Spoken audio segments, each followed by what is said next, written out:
The next session is Special Lecture 2. This session will be chaired by Dr. Osamu Yokosuka. Dr. Yokosuka, please. Good afternoon.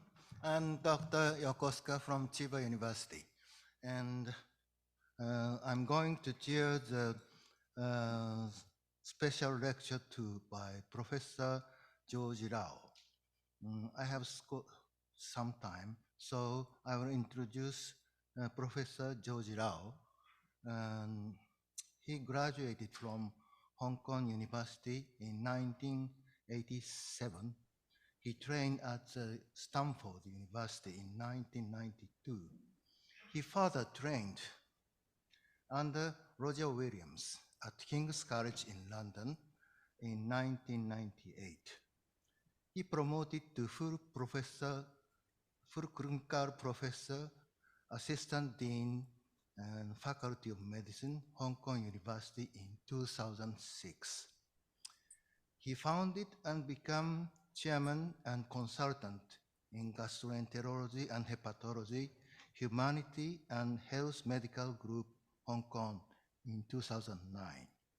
Concurrently, he was appointed as a co-director and chair professor at the 5th Medical Center of Chinese PLA General Hospital in Beijing, China.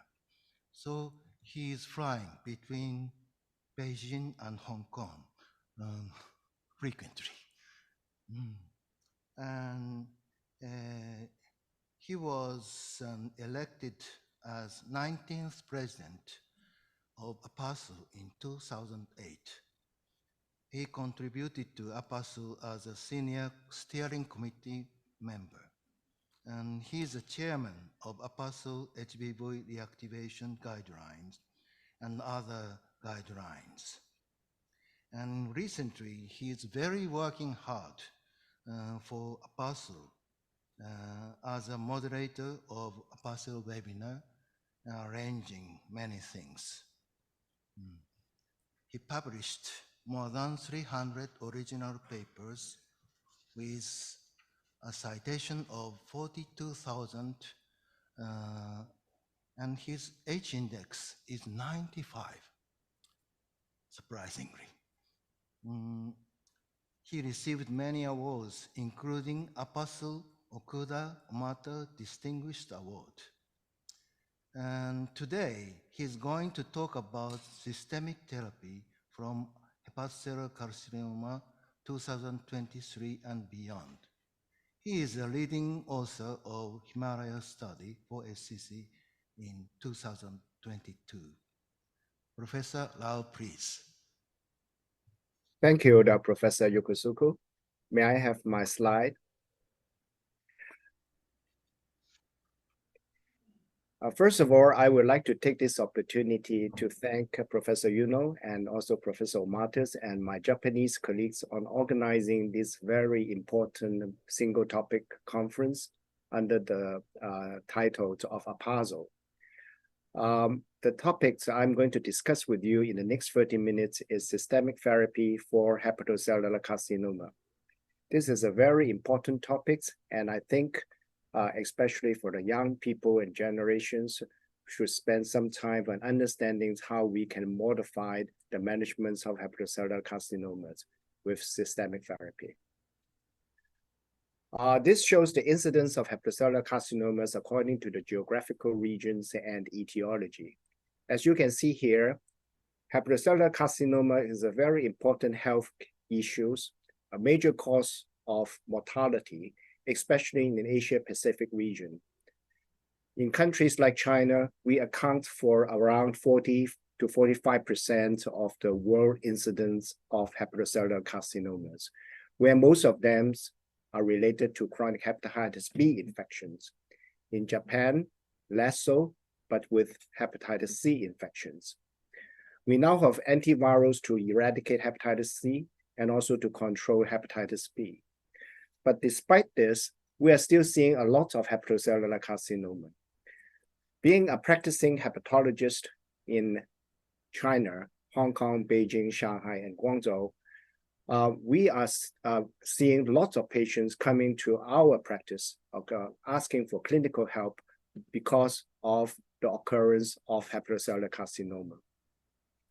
Having said that, with all the measures to control the viral etiology, and also with the existence of surveillance protocol to detect early liver cancer, we are still seeing an increasing incidence of primary hepatocellular carcinoma.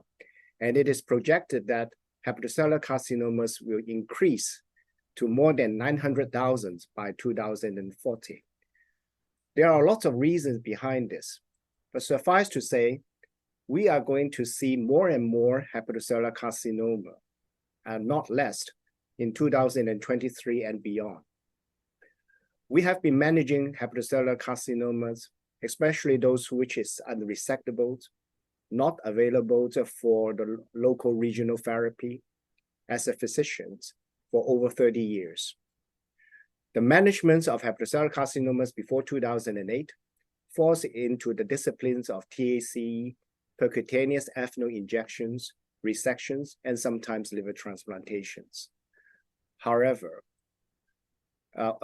even up to recently, most of the hepatocellular carcinomas, when they present to us, are at the late stage or advanced stage when they are unresectable. As you can see here, the rate of BCLC stage 0 or stage A is very low. In places like Taiwan, China, less than 10%. In Japan, it's better, but in Western countries, 10 to 30%. So our major, the healthcare burdens is still unresectable hepatocellular carcinoma. This is the figure shows again. The 5-year recurrence rate and metastasis rate, even after curative attempts by surgery, is up to 40 to 70%. And so I think this is also an area where we can use a systemic therapy in the future. Based on the understandings of the molecular pathway of hepatocellular carcinomas, and also the importance of the immune checkpoint inhibitors in the pathogenesis and controls of hepatocellular carcinomas, various targeted agents and immune checkpoint inhibitors has been made available and translated to clinical practice after very stringent clinical trials and large-scale phase 3 study. The first agents come to be made available to us is sorafenib, based on the SHARP studies and also the Asia-Pacific studies published in the New England Journal of Medicine in 2008, and also Lancet Oncology by our Asian colleagues, Professor Chen from Taiwan, which shows that the use of systemic therapies in those patients with advanced HCCs can improve the overall survival with the hazard ratios of overall 0.69 and 0.68 for Asia-Pacific patients with hepatocellular carcinoma.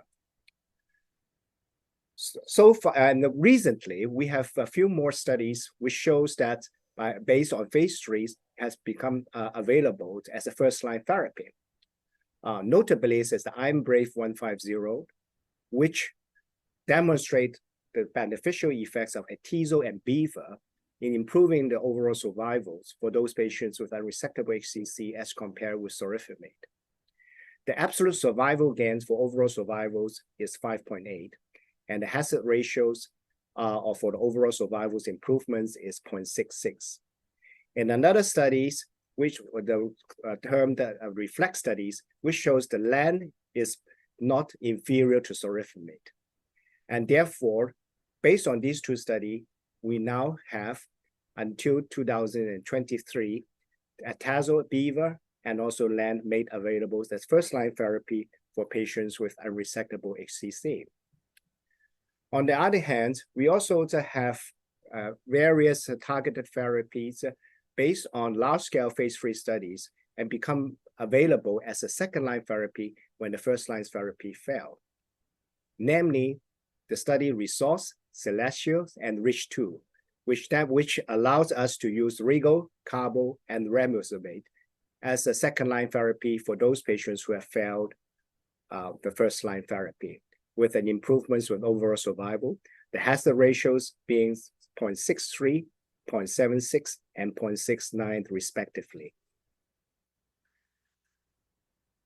Based on one of the recent meta-analysis of 8 randomized controlled trials with 3,739 hepatocellular carcinomas, ranging from the periods of 2002 to 2020, a very important message was brought upon.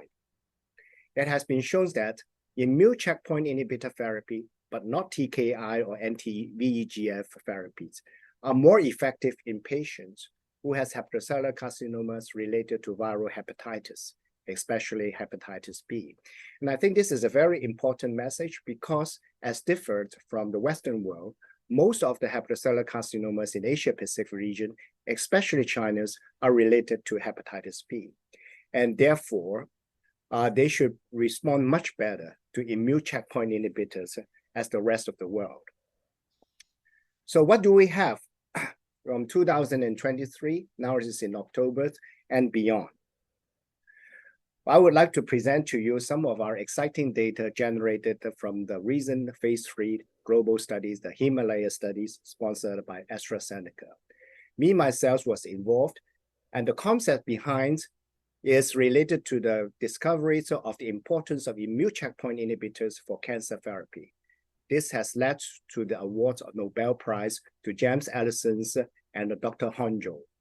This shows that the PD-L1 and CTLA-4 plays a very important part in the relaxing the immunity against cancer. And by unbreaking the T cell activity against the cancer, they will help those patients who suffer with oncology problems. Anti-CTLA-4 and anti-PD-1 combination therapy has been explored based on the rationale that CTLA-4 downregulates the initial priming of the T cell response against the cancer cells. And the PD-1s, the unblock or the use of anti-PD-1 or PD-L1s can relax the T cell effector functions within the tumor microenvironment. And therefore, by adding the two agents, we would like to see a change in the immunity against the cancer